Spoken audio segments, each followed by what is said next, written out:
Welcome to Montana Matters. We're joined by Dr. Roy Hall of Mountain Health Functional Medicine. It's always great to see you. Great to be back. Yeah, so great to see you. I have to also say that, you are one of our viewers' most favorite guests on the show. I'm not even kidding. I'll be out in the grocery store and folks are coming up to me and they're saying, thank you so much for having Dr. Hall on the show. He is changing my life. Thank you. Yes, Thank so you.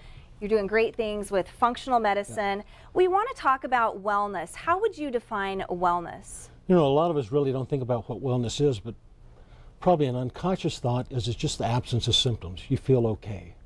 But if you really think about it, you take that teenage kid who's 10 pounds overweight, doesn't exercise, lives on fast food every day, and 3 or 4 sodas, he's not healthy.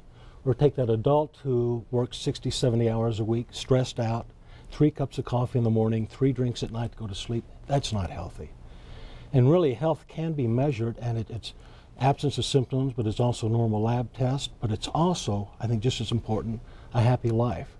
You're in nurturing relationships, you have a job that you really like, and stress is manageable. Doesn't mean there's no stress, but it's manageable, and that's health. Right, so you have to look at the way people are living their life entirely. Yeah, it's the whole thing. It's not just how do you feel. Right, so the whole thing. Yeah. What is the basic difference between traditional medicine versus functional medicine?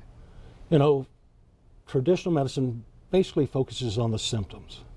And if you have, say, neuropathy, pain in the feet, they're going to give you some pain medicine, gabapentin, Lyrica to treat that pain. Functional medicine goes back to the root cause of why you have that problem. And if we go back and address the causes of the neuropathy, we can get it better. And diabetes is another one. Traditional medicine says your sugars are high, take this metformin or this insulin. We know in adults, diabetes is due to insulin resistance, and so if we can lower that insulin resistance with diet or lifestyle changes, you don't need that metformin or that insulin. And we can do that through simple things with diet.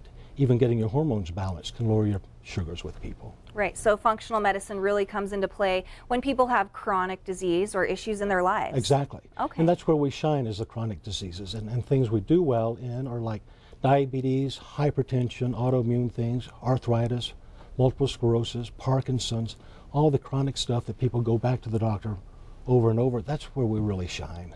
Okay, so if you're out there listening and any of this sounds familiar to you, we really would invite you to get a hold of Dr. Hall to find out more information.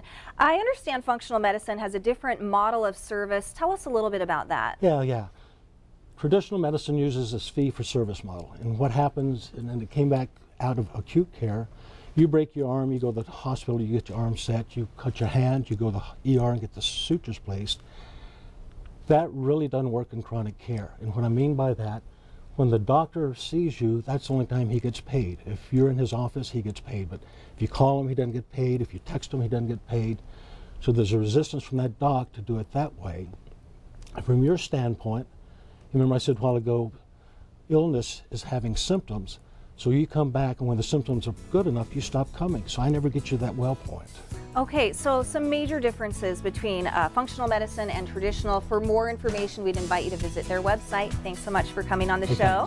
Thanks for supporting local business.